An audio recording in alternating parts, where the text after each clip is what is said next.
waxaa jira cuntooyin indhaha iyo aragga u wanaagsaneen laakiin inta badan dadka waxay weydiiyaan doctor maxaa cunaa oo indhaha iyo aragga u fiican. Hal qof oo dhaho waa laga waayo waxa iska dhaaf ma jira oo indhaha dhibaato u keeni karo.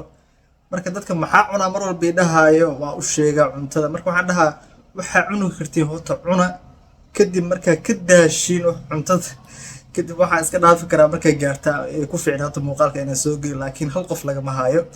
waxaan rabaa muuqaalka markana idin kula wadaago 8 cunto oo indhaha araggaaga aan u wanaagsaneen. Midda koowaad waxay tahay rootiga iyo baastada carbohydrate-ka normalka ay leeyihiin awgeed. Cuntada labaad oo indhaha araggaaga u wanaagsan waxay tahay hilibka la farsameeyay. Badanaa waddankeena uma badna laakiin dibadaha aad ay ugu badan tahay sida hot dog iyo hilbahaas la farsameeyay. Cuntada saddexaad oo indhaha aragga u wanaagsan waxay tahay cuntooyinka la shiilo sida jibsiga waxyaabaha saliidda lagu shiilo fara badan yihiin. cuntooyinkaas indhaha iyo araggana uma wanaagsano maadaama ay cholesterol badan ay leeyihiin. Midda afraad waxay tahay saliidda cuntada lagu kariyo. Badanaa haddii aad ugu taxadaraysa caafimaadka indhaha waxaa fiican in waxyaabaha saliidaha lagu shiilo aad ugu fogaatid. Cuntada shanaad oo indhaha aragga u wanaagsan waxay tahay cuntooyinka la gasaceeyay.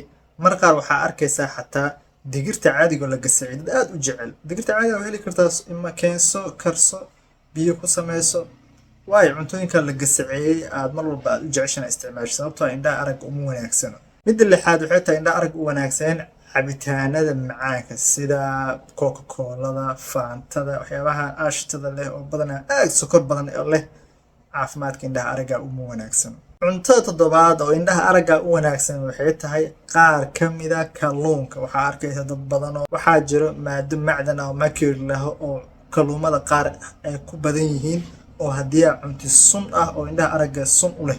Marka way fiicnaan lahayd dalka kale dadka kalluumada sameeyo kale maadooyinkaas mercury kalluumada ay ku badan tahay kale ee gooni u sooco kale kuwa ay ku yartahay kale gooni u sooco. Sabab dadka inta badan ma yaqaan kalluun waxaa laga yaabaa inaad kalluun is dhihaysid indhaha u fiican tahay mar walba cunaysid oo sun ah isku dadalisid.